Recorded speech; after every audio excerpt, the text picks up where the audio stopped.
All right, everybody, welcome back to the Purple Friday Show, episode 251. Bye week, didn't have to care about any Ravens football. However, Mhm. there was some things that happened during the week. There was a Baltimore Sun article that came out that we're going to get into. And the Ravens did sign somebody, Carl Lawson. He had 5 sacks for the Cowboys last year. I remember him. I think he was at Auburn, if I'm not mistaken. I think he was at Auburn. He Auburn. was a star there. But I think the big issue for him has been his career. He's just been hurt. He's just been hurt and can't really count on him being healthy. So I'll say this: he's better than what we got already. We ain't got nothing. We have no pass rush, so he can't be worse. he can't be worse. Yeah. The only thing I would hope would be is if he can provide. If he is able to get any pressure, that I think helps out like Mike Green and get him maybe pressures and stuff. Maybe Zach Orr can stop dropping him back into coverage so much. And maybe they've had the bye week, to adjust some things, look at scheme and everything else. Because Adafio Way now has been with the Chargers for 2 weeks, and now he has 2 sacks. He had 0 here. He's got 2 sacks in 2 games. So we've said, sometimes it does feel like the scheme thing on defense, especially that guys just aren't in the right position. Like, why do you have Marlon Humphrey as a linebacker, and why is Kyle Hamilton playing deep free safety and things like that? So, but also I wanted to get to this article that Baltimore Sun put out, and they said, the stuff came out about how I think after the Chiefs game, the Ravens veterans, or a lot of veterans in the locker room, they didn't say who, but veterans in the locker room decided to kind of get rid of all the fun stuff, like the ping pong tables, video games, and pool table, and all that stuff, whatever. Mind you, that was the Chiefs game. They've lost, 2 games since then? Since that happened? So I'm like, did it help? My son's barber, actually, he's cut a few Ravens before, haircuts before, and he said I think he used to cut when we had who was that? What was that? Ty Montgomery. You remember Ty Montgomery was here for that cup of coffee he was here for? Ty Montgomery was here. Oh He was here yeah. like number 8. Yeah. That was a Running back, minute. wide receiver for I think he played for us for maybe, I don't even think for the whole season. I think it was like 5 or 6 games, and he got traded away or something like that. But he was here for a little bit, and he said coming from Green Bay, he was like, yeah, man. He was like, the Ravens locker room is known around the league to be the more player friendly locker room. They said a lot of locker rooms in the NFL don't have all those bells and whistles. It's kind of built it felt like a college locker room. You see these college locker rooms now. They got the PS. They got 4 or 5 PS5s. They got virtual reality stuff. They got all this other things going on there. They got for guys they want to stream. And they have all this extra stuff at these college facilities now for these players, and they kind of had that same kind of atmosphere. And then they decided, you know what, we're getting rid of all this mess, and it's out of here.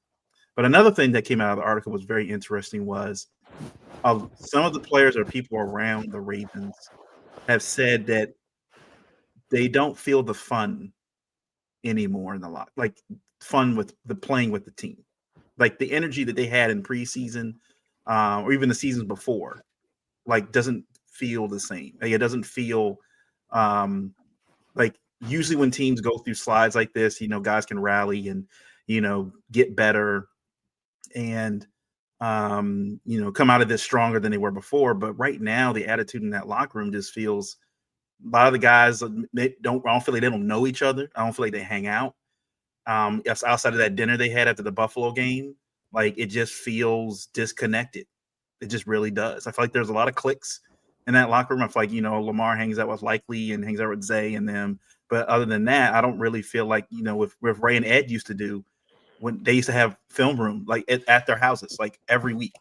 All the defensive players would show up, linemen included. Like everybody showed up. Had food and stuff, they had drink, but they would watch film. They had, camaraderie. They got, used to each other and stuff like that. Just doesn't feel that way with this team. It feels like it's a bunch of guys.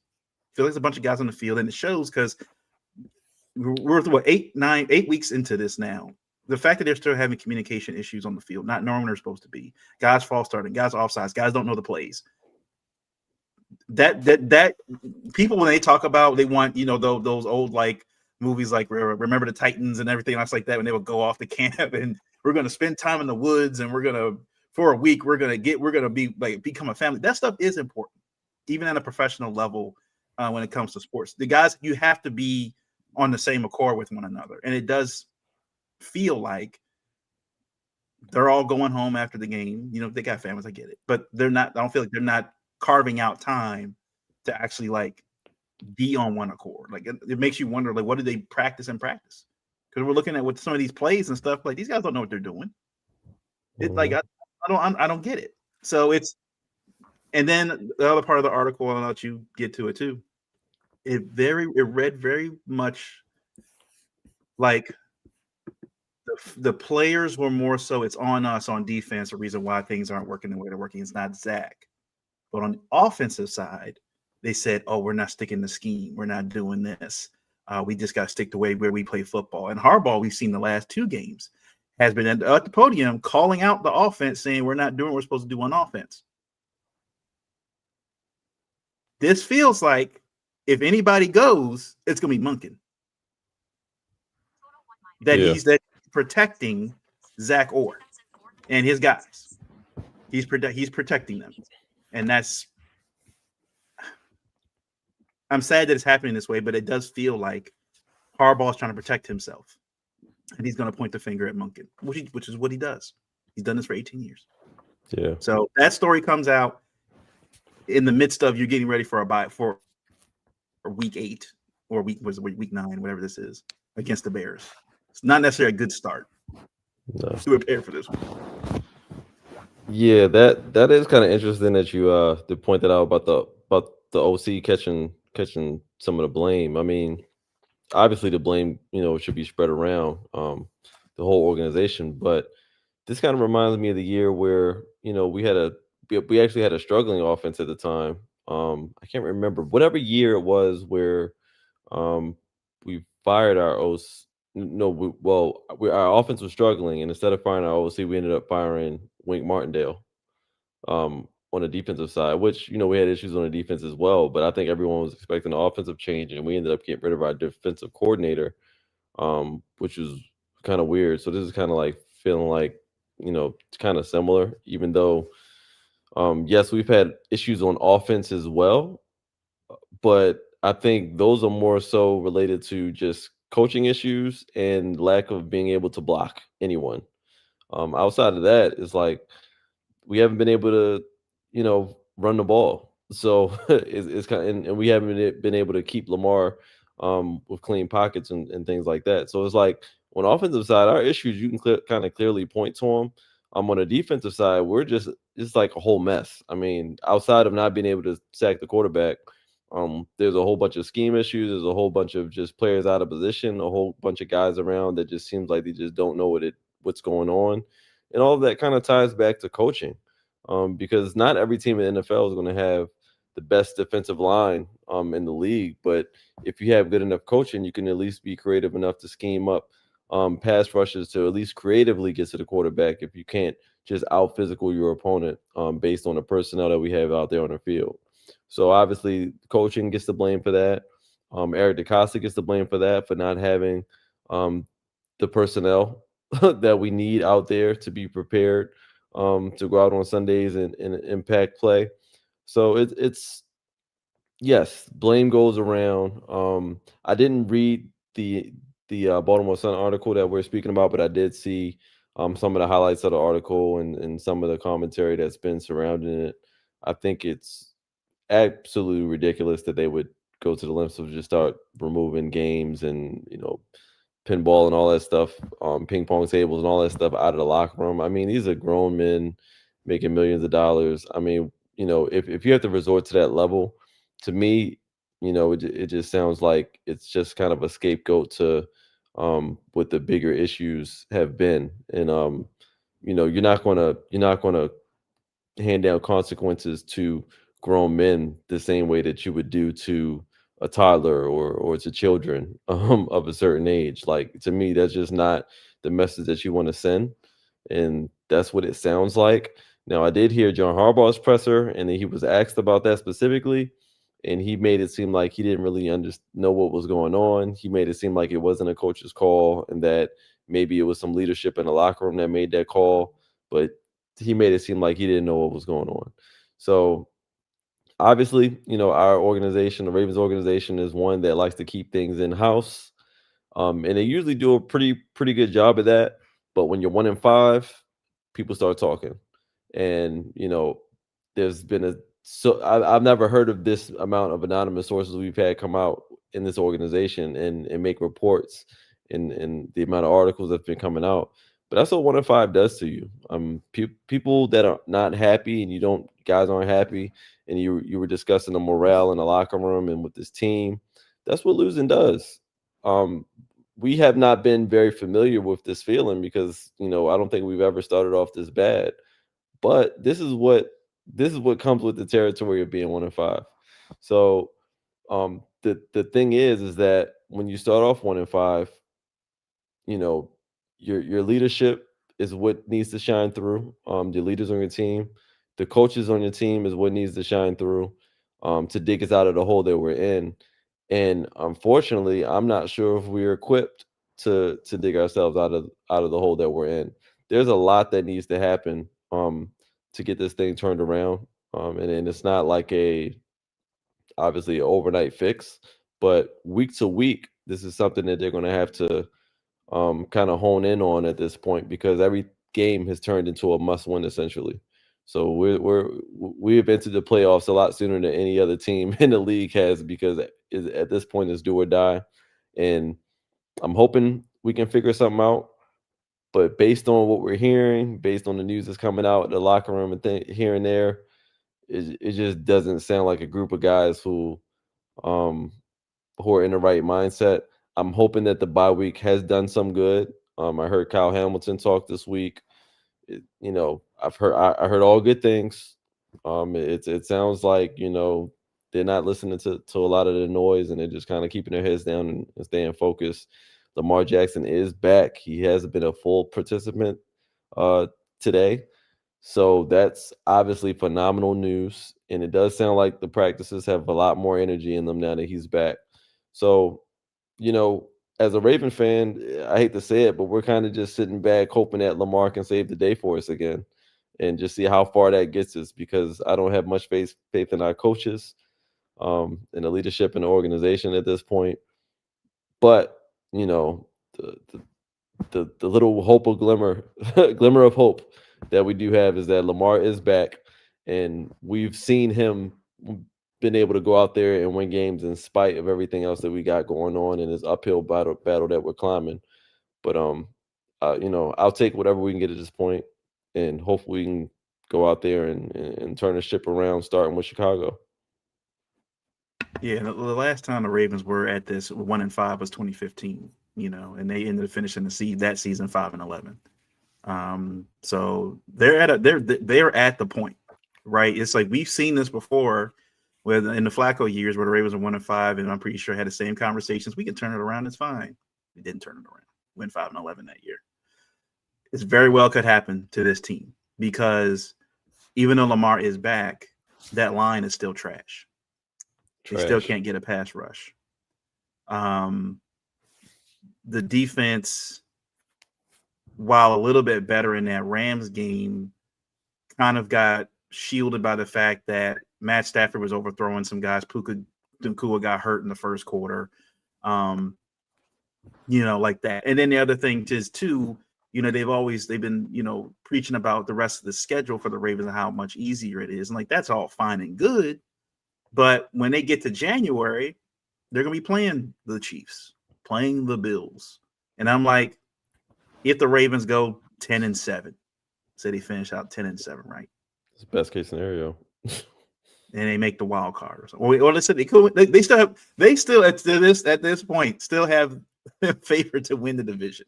They still have them favor to win the AFC North, which is insane. But looking at the Steelers right now coming up, they got a rough schedule coming up. They got some rough games coming up. But so the Ravens can walk this down. They can. They have the ability to. But like you said, I don't trust this coaching staff to fix it. And people are saying like, well, the defense looked a little bit better. I'm like, they look better against the Browns. And then what happened the very next week? Got dog walked. Mm-hmm. So I'm like, if you we've been, and the one thing they talk about football goes back even to the Vince Lombardi days, the leather helmet days, right?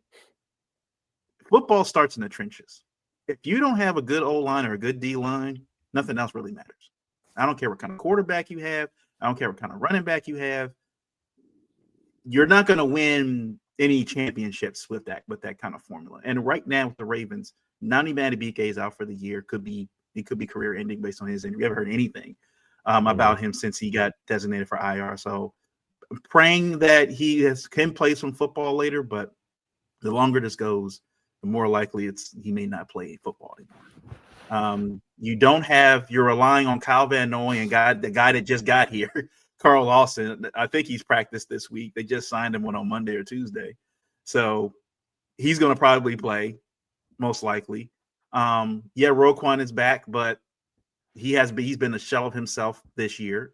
Marlon hasn't played well. He's been a shell of himself. Jair Alexander, same thing. And look, I'll say this, even with Lamar back, he was a full participant today. He's practiced one time in 3 weeks. Like, he's going to look off. Like, if we're all expecting this to look like Madden, he just comes back off of injury and he just boom, boom. He's going to look off. He was limited. Also, yesterday was that Tuesday and Wednesday? Tuesday and Wednesday. No, no, they had off Tuesday, Wednesday and Thursday. Wednesday and Thursday. Yeah, he was limited in the full today. Okay. Yeah. So I expect him to look a little off. Well, I think the one thing that I saw, and I was telling this to my son's barber, the one thing that was glaring to me about this Ravens, especially on offense, is that they don't have a scheme for this offense. It's very clear because when you're looking at other teams, like when they lose their quarterbacks, like the 49ers and even the Vikings are able to kind of still keep the cogs running and still move down the field, score points and things like that. And the Ravens only mustered 3 points against that Rams team. They didn't play well that game. They didn't play well on either side of the ball. And the Ravens had opportunities to score touchdowns in that game, and they didn't. The Ravens literally rely on Lamar Jackson running around for 5 to 6 seconds and guys just getting open downfield. Yeah. Like you said, I think, how many times have we seen likely most of his catches from Lamar are him running around for 8 seconds and just finding him in the corner somewhere or finding him in the middle of the field. They can run around and get lost, and Lamar can just go find them. And when Lamar is out of the game and we're watching this scheme, like there's clearly no scheme.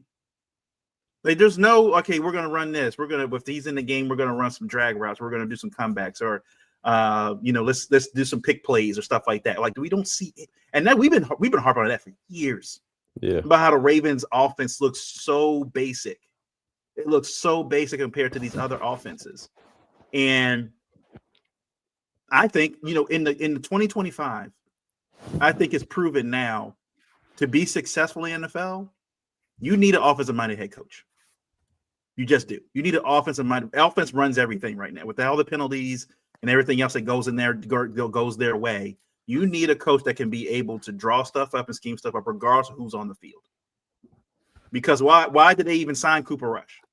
He fits nothing that the Ravens do. If you're running zone, he's not a zone read quarterback. It's not what he does. Why even sign Cooper Rush and draft Drew Leary, who they cut eventually? Why waste a draft pick?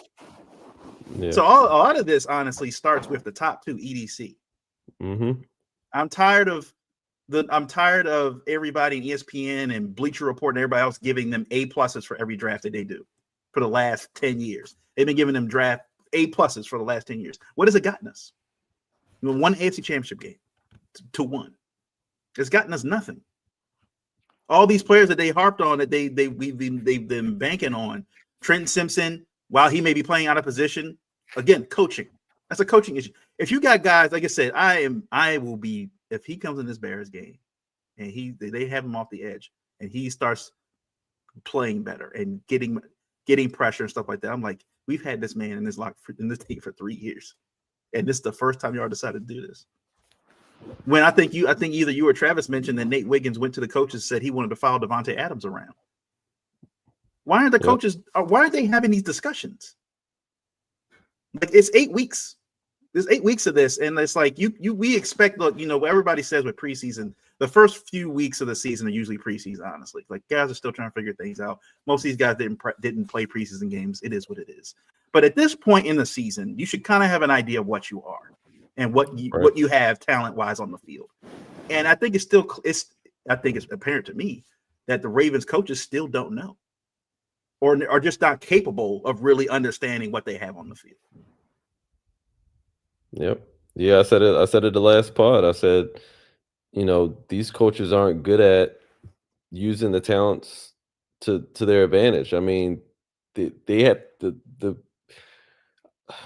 thing about being a good coach is that a coach knows how to utilize what each player does best, and they just do not have a history of doing that, unfortunately. And we can see it with the Trenton Simpson and how he's being used. We can see it with with when Patrick Ricard is not available, you can see the offense go to dirt.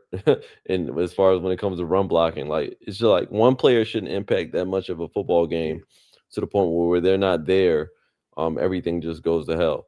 Like it's just it just all points to coaching. Like it just seems like there's a lot of blame going around, but the obvious person is the one that's in the top seat, and it's just being overlooked. And like I said, that's what you see across the board, especially in an EDC. Like these drafts this draft that you mentioned, or all of these drafts. Yeah, we might make a splash here and there. Like we picked up Marlon Humphrey the one year. We picked up Kyle Hamilton. That was a great draft pick as well.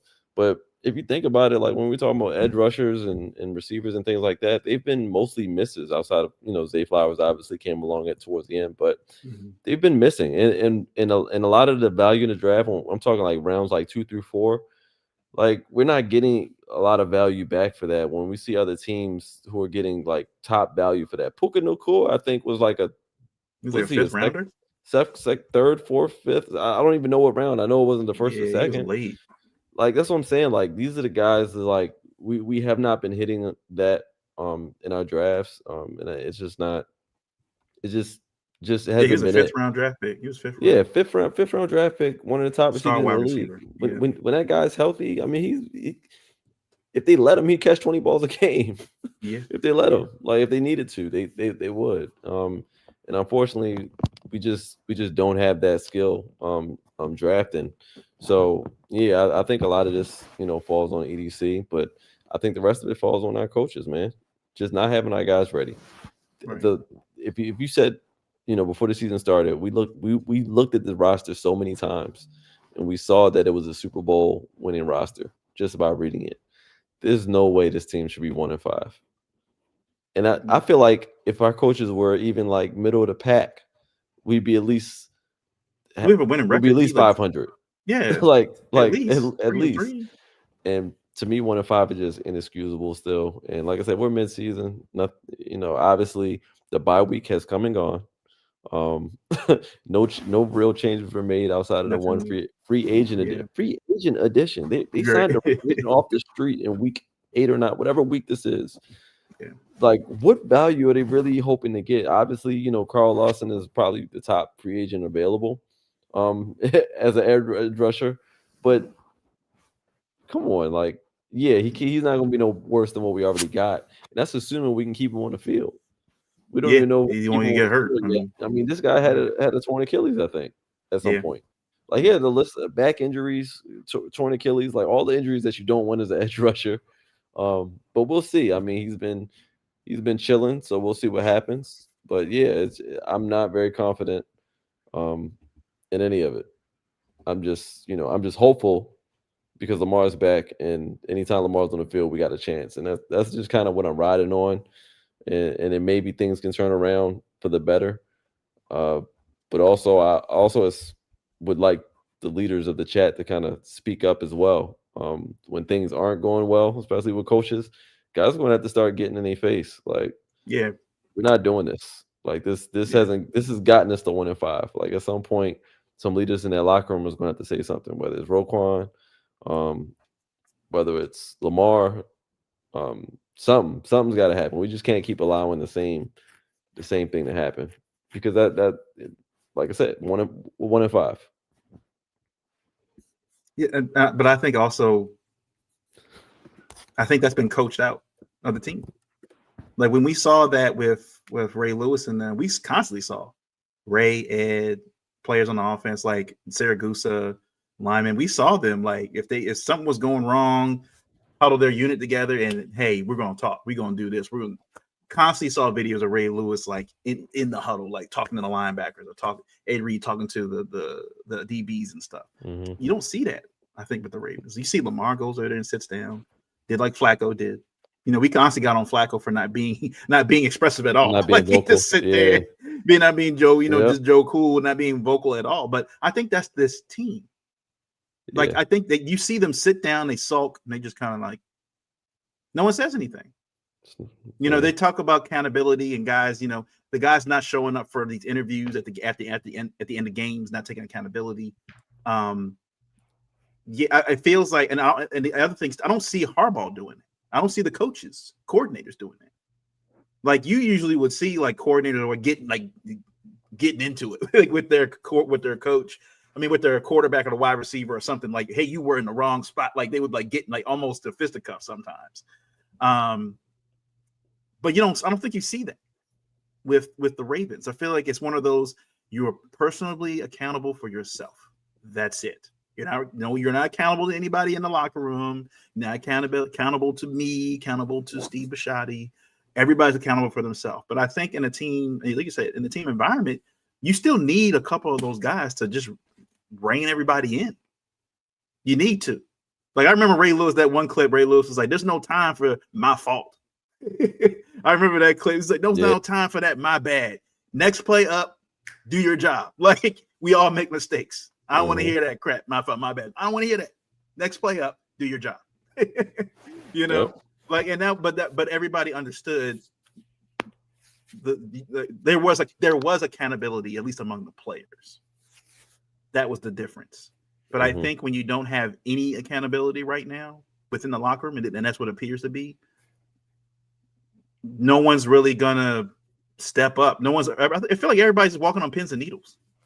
They said also in the article, a lot of the players, especially on defense, are really afraid of making a simple mistake. They're afraid of simple mistakes. And it shows. They said they're not playing loose. Everybody's playing tight. Like everybody's just afraid of making that mistake. And instead of just going after the play. Like I'm fine with like, hey, look, if you're Nate Wiggins and you see a route and you jump the route, you miss, it is what it is. But at least you're showing the aggressiveness, like, hey, I'm reading this and I could potentially make a game-changing play here. Ed Reed did it all the time. Yeah. Ed Reed missed on some things that he should have probably waited on, or he probably misjudged. But 9 times out of 10, when he judged it, I'm going after this. I'm going after this play. I got to make. I think that's the thing, especially on defense. We don't have any playmakers on defense. I'm fine with you making that hit or making that play and may get the personal foul or whatever like that. It is what it is. But you made a play. Go make the play that can change the game around. And I think guys are like, well, if I miss, then the guy's gonna go 50 yards downfield. What if you make it though? Like, look at last year for an example. I mean, we didn't have like an all-star studded defense, but in crunch moments in the regular season, like we were making plays. I mean, look at that play with Russell Wilson running down the field and Darius Washington just coming in and lighting his world up and him fumbling the ball, and that changed that whole game around. Yep. Nate Wiggin, he ran for a pick six, I think, and Marlon Humphrey had a pick six. Like, it's just, where is it? Where is that gone? Like, where is that? Like, where is and it's that the same dog? guys, right? It's the same people. So I'm like, what? It's not. Nothing has changed. Darius Washington is obviously out injured, but him not being there shouldn't have changed the program. Like we gotta we added Malachi Starks. Malachi Starks is a dog. He's just not being coached well. Georgia, He's just not being coached well. He's completely out of position. And if he's not ready, put him on the sideline. Yeah, he's put not somebody. If he's not ready, put somebody out. Put somebody else there to figure that out until he's ready. Yeah. It's fair that he's not ready now. I can't even be tight at him when he's looking crazy out there Right. because he's been looking like that since week 1. Yeah. He's been out of position since week 1. Coaches are allowing him to march out there week by week and being out of position, and then just not coaching him correctly. Like it doesn't seem. It's not like he's getting burned on stuff. It just looks like he's out of sync with where he needs to be on the football field, and that's just coaching. Like it's our roster is not a huge turnover. We still No. got this, like you said, we still got similar guys there. Patrick Queen is gone. Uh, maybe a couple other guys, but it's not that different from what we saw. Matty B, we got to do this without Matty BK now. That's obviously a heavy hit, but like I said, it's not like you know it's still it still remains the biggest loss we had on defense is Mike McDonald, and McDonald. Yeah. that's just period.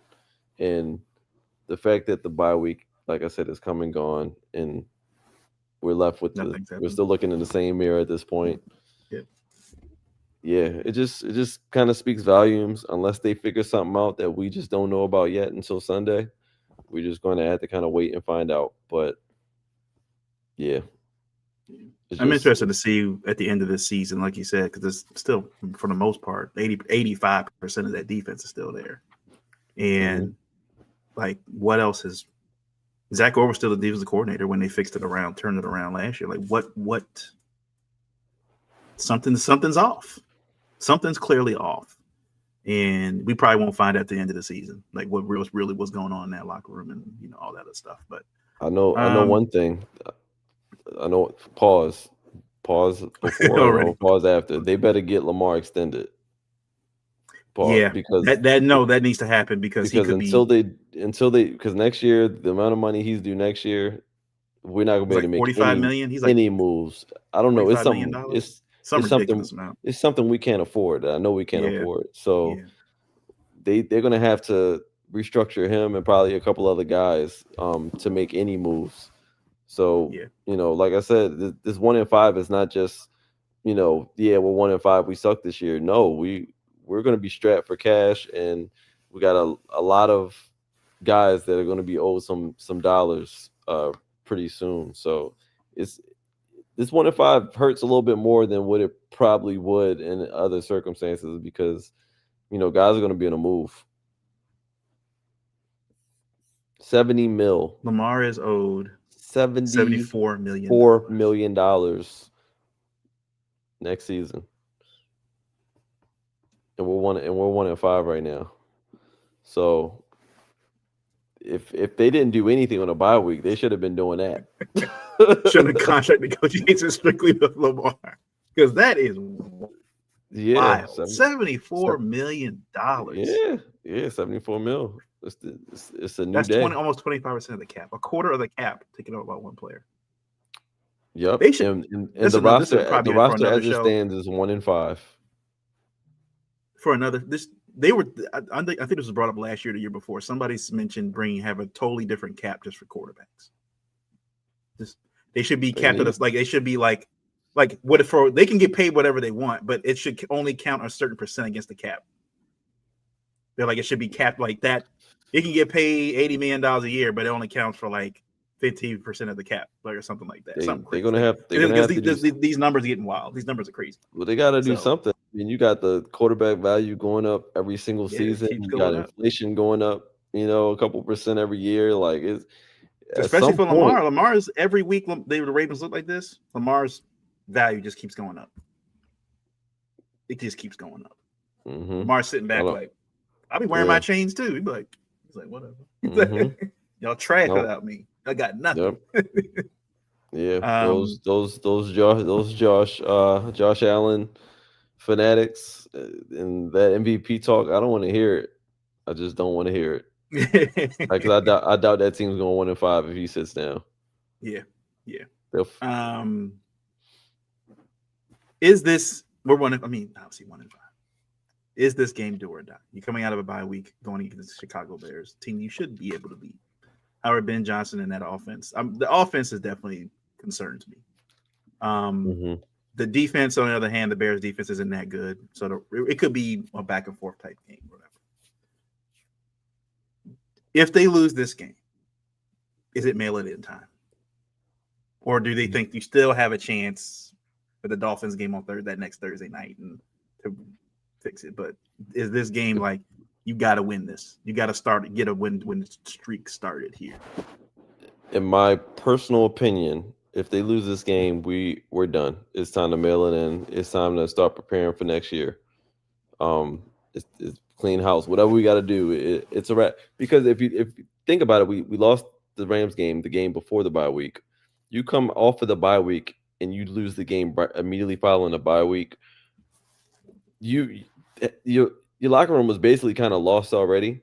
I think this kind of just slams the door on that at this point, because yes, will we still be alive? Yeah, we would be, but what message, does this send, for the remainder of the season? I mean, It's Chicago like Bears quality of is, life at that point, right? It's yeah, like, yeah, he's still alive. yeah, We hooked to a yeah. ventilator. Yeah, we're alive, but yeah, we're definitely on ventilation. And at any Yeah, point, it's just somebody just needs to walk by the plug and just pull it. Like it could right. just happen at any week. But no, we're not mathematically eliminated. But I just think morale, if it wasn't already low, it's going to be dead. It's going to be dead now, especially with Lamar being back. It's just we just don't have the luxury of having time to Yeah, to wait a few weeks to get it back on at this point. That's what the bye week was for. That's what all those 5 losses previous was for. If we can't get it, if we go 1-6, I don't want to hear anything about we're still favored to win anything. I know it's an NFC game. I know it's against the Bears. I get that. I get that we haven't played barely any division games yet outside of that Browns game. I understand all of that. But I just can't see how that's just to me, that's just too much to overcome at that point. Even though it's possible, I just don't think it's possible with this team and these coaches. I yeah, think it'd be time to mail it in. And they better get ahead of it. yeah. I think it's at that point you start selling, right? You start like, hey, anybody that has any tradable value before was it November 1st or whatever I think it is for the trade Yeah. deadline, you start getting rid of people. You got to Marlon start Humphrey, Mark unloading contracts. Andrews, Yeah, a couple other Roquan. guys. What that Ronnie Stanley, like any Yeah, at this point, you're cooked. Like you just got to get your best bang for your buck. yeah. You got to start getting. You want to trade us some players, maybe some young players that maybe won't see the roster. Hey, we'll take them over here. Some Yeah, and draft that's another, mid-round draft and picks. that's yeah, because like you said, the trade deadline is the 4th, right? So this is the last week before the trade Yeah, last game before yeah. the trade deadline. Mm-hmm. If you're EDC, if you're EDC, you kind of don't have a choice. Like I Choice. said, Yeah, we just talked about Lamar's number next year, 74 million. If you don't make some moves to start unloading some of these these salaries next I would year, trade D Hop too. D Hop's been shown he got value. you talking about 1-5. Like if you don't start unloading some of these contracts Yeah, and getting some type of value before that trade deadline, if we lose, you talking about 1-5 this year, next year it ain't gonna get no better. And then yeah, you got even more disgruntled athletes, because you think Lamar hasn't taught you anything. You think Lamar's gonna just roll over and sign whatever you put in front of him. He's not. He's not going to no. sign any He knows his extension. value now. Yeah, Yeah, he knows his value at this point. Lamar would be, you know, if he hasn't sit out, he probably would, knowing what we know now. So yeah, I think EDC will have no choice but to mail it in. But when you start doing that, Harbaugh can't be here to be a part of that either. Like, yeah, yeah. I'm like, like if the you in lose out of season a part, bye but week, at the end of the yeah, year, he's got to go. Like, yeah. he got to be out of there at that point, It's which a will make it kind of tough. home game coming out of a bye week, and you lose. Hmm. Nah, Yeah. nah. Anytime you're a head coach and the ownership just starts and the GM just starts sending away your guys, it's like you The failed, and season's over. It's you done. kind of gotta sit through Yeah, and deal with it, knowing what your outcome is going to be at the end of the year too. because you So think like even with contracts expiring and stuff, and even guys that may trade you whatever like that, they have so many flaws they have to fix. Like you're probably going to find another left tackle. you're probably okay at left guard. I think Voorhees is. I think some of at least two of the guys on the line. I think between Serviceable. Yeah. Rosengarten and Voorhees, like Linderbaum, they said coming out of college that he's too small to play center. Like he just gets pushed around too much. Like he's athletic and stuff like that, but they were like to play center in AFC North, like you need a bigger guy. Like he needs to be. Yeah. He gets pushed around too much. So I'm like his contract's coming up to possibly have an extension. And it's tough because it's like we need to see the line without Daniel Falele in there Yeah, because right. it's like is he need just to see that change. Is himself just causing turmoil amongst the entire line? I don't know. I don't He's want to see playing that bad. 77 starting the line in this Bears game. I don't even want to see nobody take his number. They need to just end the number. Don't call it a retirement number. Just call it like we're terminating the number 77. Was that we're terminating it? I don't know. Terminating I don't done. want to see another player wearing that jersey. It's cursed. That jersey is cursed. That jersey is done. Yeah. So I'm like, I hope that if they're gonna make changes, like he can put somebody. I don't care if you put Emory Jones out there, Ben Cleveland out there. I don't care. Falele can't be out there anymore. I'm sorry, he just can't. He's awful. So I'm like, you at least got two of the guys that are serviceable on the line for the most part, but you still got three other positions you got to fill that role with. Mm-hmm. Mark Andrews was probably gone. You're probably gonna a draft pick to him, probably take his spot. On the defense, you have no pass rush. The D tackles you do have are Travis Jones and them, maybe some potential, but they're not starters right now. You have no edge rushers. Edge rushers cost money. Oh. You can't find them. I think you're fine at safety. I think you're okay, like fixing that. And the corners, I think you're fine as well. Maybe get rid of Marlon and whatever. But the positions that cost the most money, O-line and defensive line, edge rushers, that cost the most money. Like you said, getting that Lamar contract done before the season's over is going to be paramount. You cannot wait until after the Super Bowl. Oh, let's start working that contract out now. Free agency starts like 2-3 weeks after that. Yeah, you can't let guys just fly off the board when you got to go get help. And if you're still considering about winning football games, so you're right. I do agree. Do or die. This dictates what you do for the next week. Yeah, you start making calls. If people start calling you. On the other side, I will say, if we do win this game in formidable fashion, I will admit I will feel a little better. About our chances because.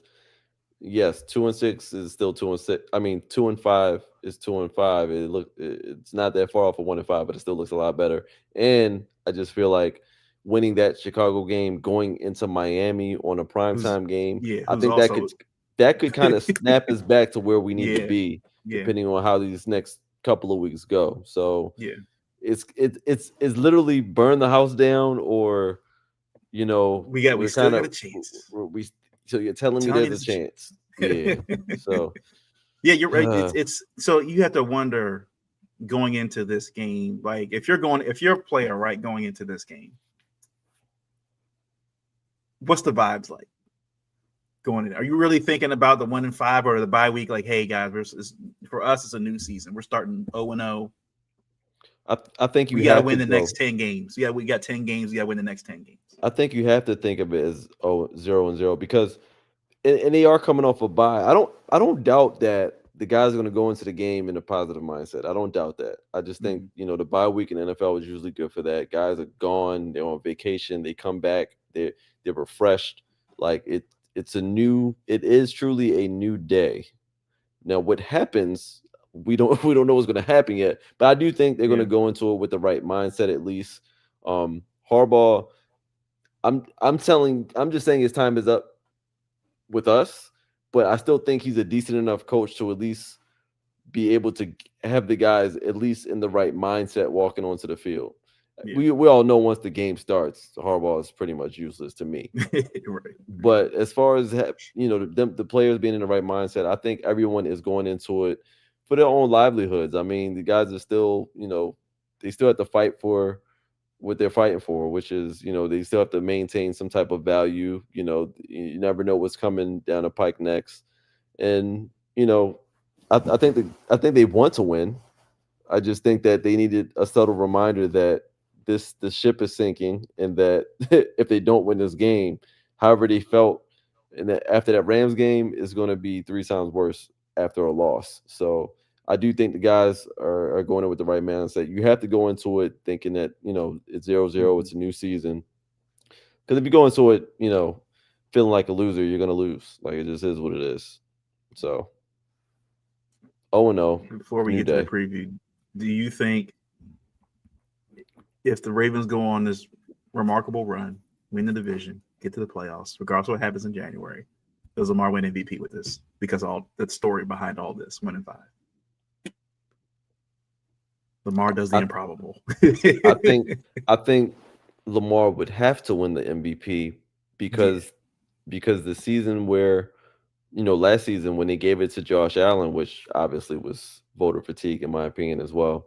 yeah, Um, a lot of the arguments what they were saying was because of Lamar's roster. That we have the better roster. That our roster is unstoppable. We have an elite roster. We have a yeah. roster that's better than any team in the league on the AFC and the NFC, the entire NFL.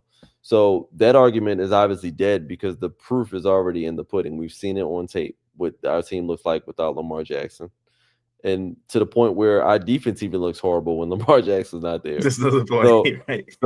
so yeah, I think if somehow that happens, I think he would have to win MVP. Obviously, we're assuming that his stats are going to be um, supporting that towards the end of the year, even though he missed a couple of games. But yeah, I mean, because they used the exact argument last year against him, I think they would have to use that same argument for him if that were to happen. Before we close out, Ravens versus Bears preview. So I think Pat Ricard's back. So he'll be playing, I think, his first game of the season. So, pit him at guard. Don't you like Pat Ricard's about 300 pounds? Put him at guard, right? He can. I'm pretty Hmm. sure he can block better than Falele. But he'll be back. Most of the Ravens, I think, are playing. I think Marlon had like an illness or something. I think he had ate too many glizzies or something. The other day. He We'll probably get to does that that before every. we end the show about He probably his does that every week. his tour that he wants to do. um, but for the most part, the Ravens are pretty healthy. Roquan is back, obviously. They're going to have their full cast of characters playing in this game. The Bears, for the most part, most of their stars are going to be available for this game. Hmm. Well, I think we said a couple weeks ago, looking ahead to this game, DeAndre Swift, Adunze, we were just like this Ben Johnson offense is, you know, scary compared to how our defense has looked in these last 8 weeks. Bless you. Thank you. Um, and But the last time Ben Johnson was in Baltimore, when they played with Detroit, the Ravens beat the brakes off. When he was coaching Detroit that Hmm. year. Now he's the head coach. He's got Caleb, what's his name? Good Williams. Williams. Caleb Williams. Yeah, Hmm. Caleb Yep. Williams there now. He's not the most accurate quarterback. He does tend to be a little wild sometimes when throwing the football. So he will and can make mistakes. Hmm. The Bears defense isn't, like world beaters or anything. They can be beat up on. We did see some improvement last week, like I think you said when um, Tyler Huntley was in the game. Then Derrick Henry started running better because Yeah. you got to respect the RPO with Tyler Huntley. So with Lamar back there, you got to respect it as well. I think the key is from here on out for the Ravens is going to be their O line play. That's going to be Yeah. the key. Can that get better? We get the personnel. The personnel you don't have. What's his name that we let go? Pat McCarr. You don't have him anymore to kind of fill in the roles where he was able to. You don't have those guys. A lot of the guys you do have are either undrafted or hurt. Emory Hmm. Jones, they've been ramping up for the last few weeks or whatever to get ready for games and stuff. I don't know if he plays at all. Ronnie Stanley's been in and out for the last 3 games because his ankle. Don't know how much he has left. No Boom is awful. So, outside of maybe putting Ben Cleveland in or somebody else at right guard to kind of somewhat help this O line play, I think that's where it starts with me. Like if they can't protect Lamar's running around. I think because before he got hurt, I think Lamar was just seeing ghosts after a while.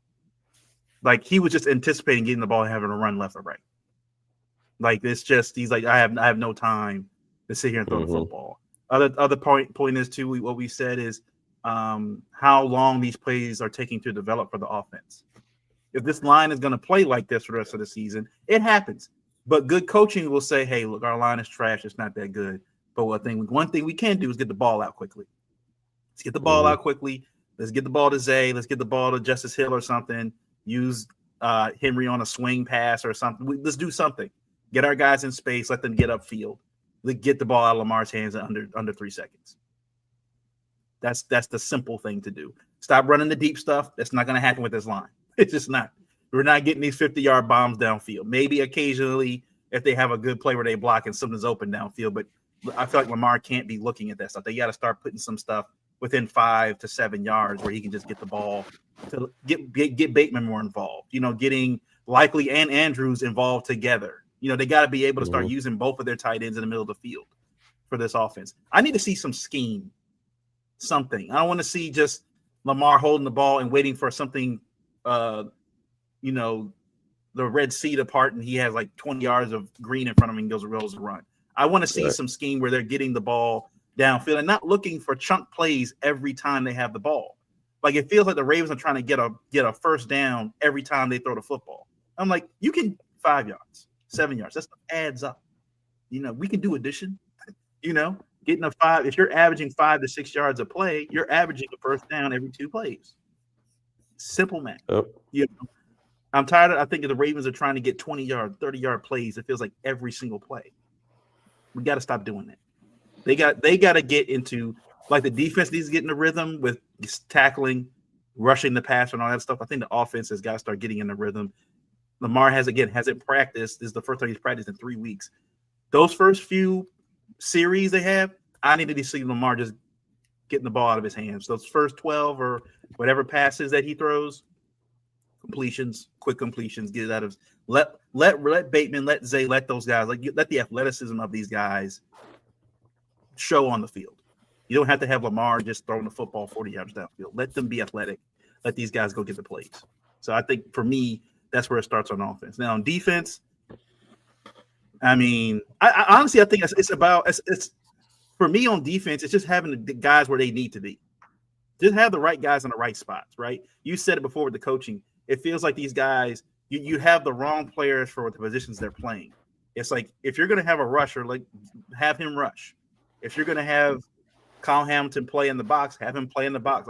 I did say when they got the safety from San Diego, they were able to put Kyle Hamilton down there, and they played a lot better with him playing in that and playing that area. Let Marlon play slot. Don't let him be outside corner for anybody. Period. Don't let him play outside corner for anybody. He plays the slot. I don't care if it's a tight end or a wide receiver. He can play the slot. And you got Nate Wiggins and Wiese on the outside, or even Jair Alexander. Rotate guys in there. But I think just getting guys in the right position, do some stunts, get some guys open on the line. If guys aren't getting pressure one-on-one, do something to move them around so they have you get them manufacture. Like, in baseball, they say you got to manufacture some runs, right? If you're not getting hits, you're not hitting home runs, you're not hitting base hits, bunt the ball, take a walk, force them to throw you 4 balls, get on base. Then we can start steal second. You can still run a defense, manufacturing some things if your guys aren't winning one-on-one. So I think both sides of the ball, at the end of the day, scheme. Yeah. We need to see some scheme changes, both sides of the ball.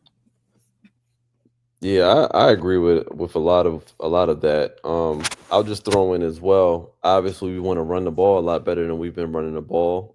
Patrick Ricard is back, so I'm hoping that improves our run game at least. And obviously, Lamar is going to be back, so some of that attention is going to be on him every time he kind of drops, snaps the ball. So hopefully, those things combined is going to help us kind of open up the run game back a little bit, because last few games, it just seems like, our run game just wasn't it. I mean, we got a little bit good at the run, I think, in the Rams game towards the end, but just not to what our standard is. I think that'll kind of be the first thing. I want to see Derrick Henry be able to break for a lot of long runs in this game.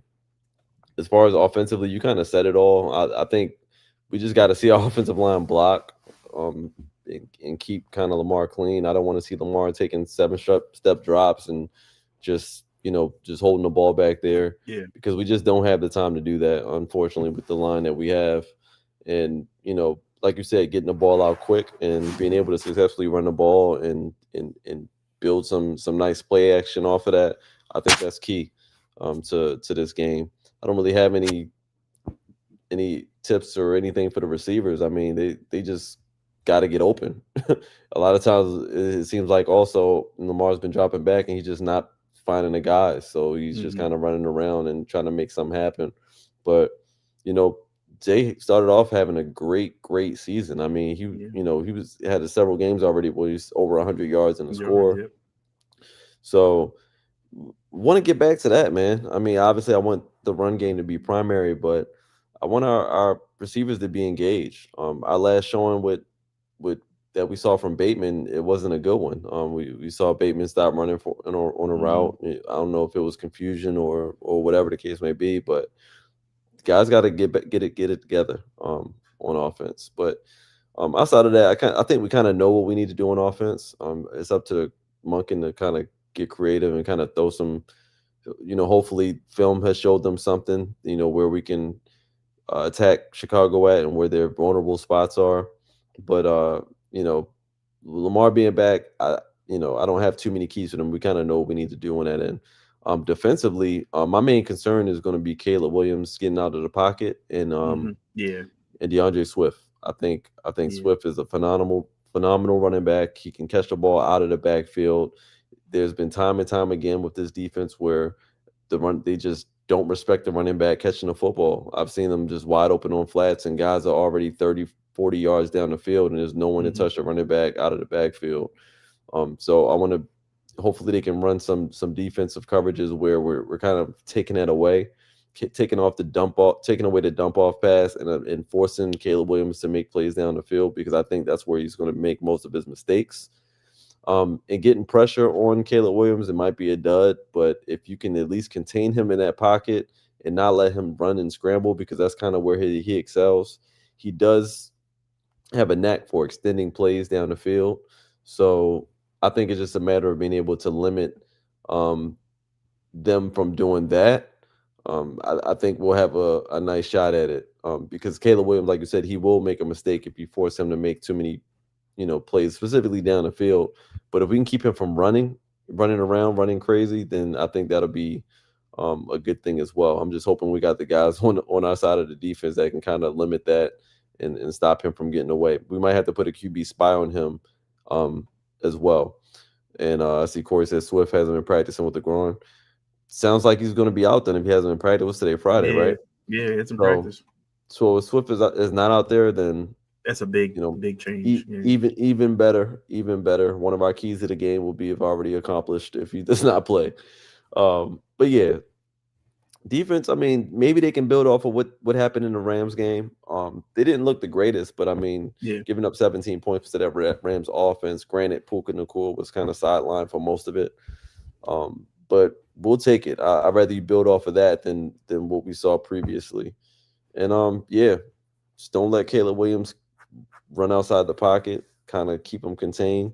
Don't let. I'm not sure if DJ Moore is going to play. I know he was on the injury report as well, but we can't let these superstar receivers go crazy on us, man.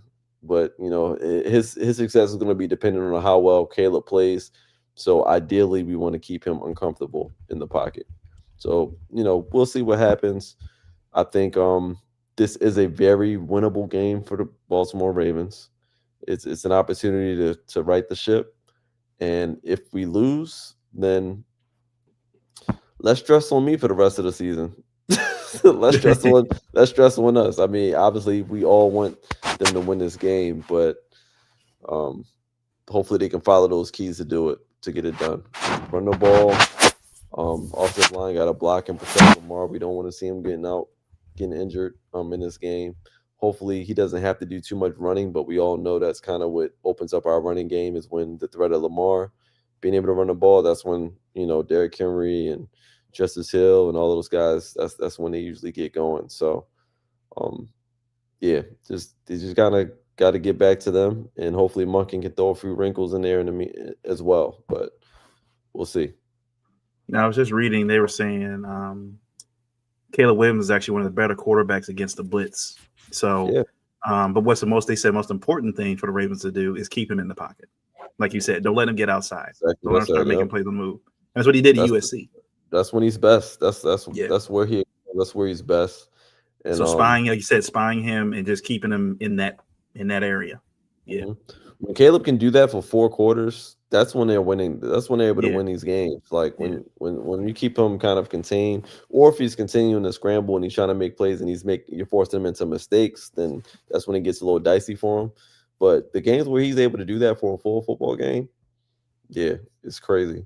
And Yeah. also for our offense, it's like I don't.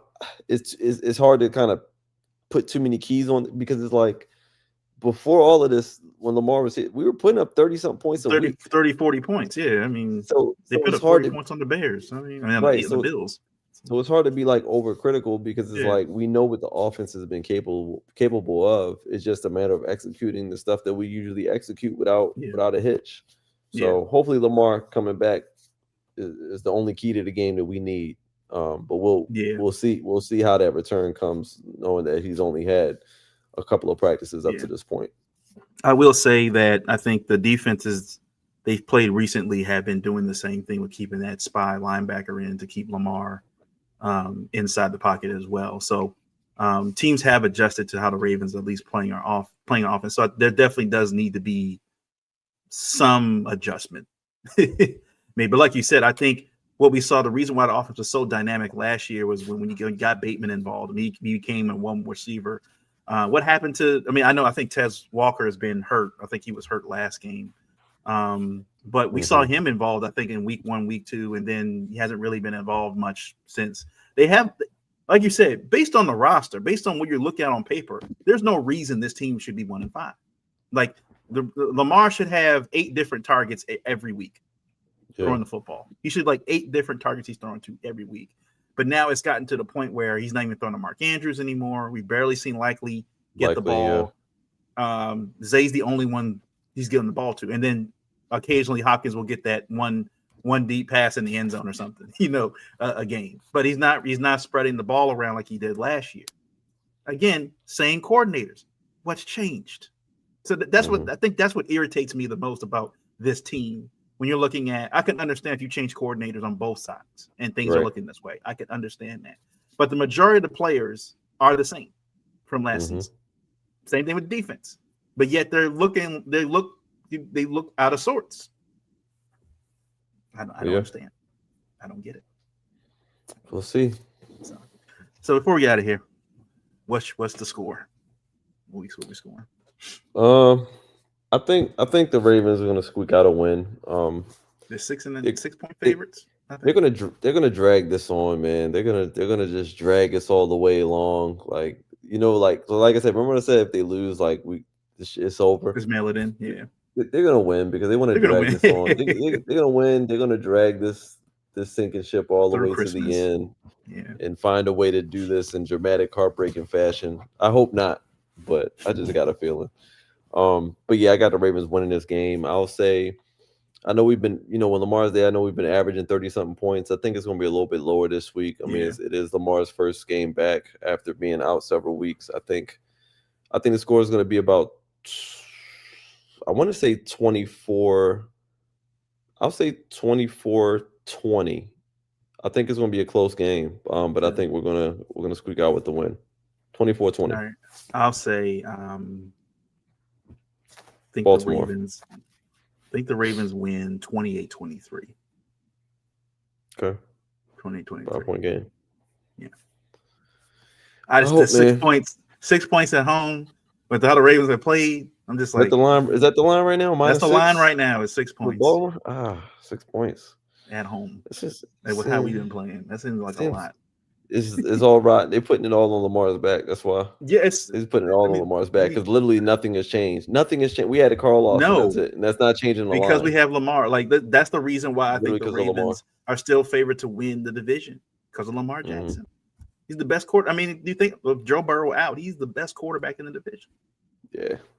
I mean, I'm looking at these Bears games that they've They've played, so they've lost to the Vikings 27-24. Then they lost to the Lions 52-21. They beat the Cowboys 31-14. Beat the Raiders 25-24. Beat the Commanders 25-24. So they've been all over the place about the spread. Mm-hmm. They've been blown out, and then they play these really tight games. But they're on a win streak, right? Aren't they on like they're on a win. I think they won 4 in a or row. 5, something like that? They won 4 in a row. Yeah, they won 4 in a row. Yeah, so we gotta snap that streak. Yeah, so I mean, granted they played the Cowboys defense, the Raiders defense, the Commanders, and the Saints. They haven't really played good defenses. So if the Ravens can give them even like where they're 32nd right now, if the Ravens can play like 17 level, like 17 level ranked defense, I think they can win this football game. Yeah. The key is, I think the key is going to make Caleb make mistakes. That's going to be the key. Give that offense as many opportunities as possible to go score points. To put forth a real effort this week. Yes. Not like what they've been putting on. I think that's what we're all hoping. We're all hoping they don't come out there and look flat. If they look flat, then something else is going on. After a bye week and everything else, we've heard practice has been great. Practice has been great. Lamar practiced fully today. Everybody's hyped. I expect the fans to kind of be refreshed a little bit at this Bears game. I think the fans are like, all right, let's go. They're going to be a little refreshed after that Rams loss. I think they're going to be a little refreshed not being in the stadium and hoping for the best. Now that Lamar is back, but if they come out flat, hell hath no fury. Yeah. It's going to be time to roll some heads. Away. It's going to be bombs away. I'm just saying. Heads will roll. Yep. So, all right, we're predicting the Ravens win. Hope we're right. Hopefully, this is the beginning. For the first time in a few weeks. The beginning of a win streak where the Ravens, once we get to some little divisional games against the Pittsburgh, it's going to come down to those last 2 games. Yeah. Lamar, this is the MVP run. I'm sorry that it has to be on your shoulders again. I would love for the Ravens to finally build a roster where it doesn't have to be on him every week. Where if Lamar has a bad game, then the other side of the ball or even special teams can help pick him up. But it would be nice.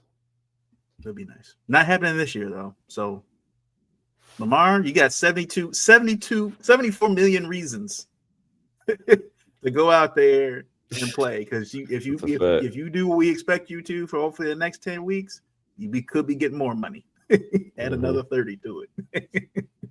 Yeah. So, that's it from us. We'll catch you guys later. Hopefully the Ravens win. So, peace.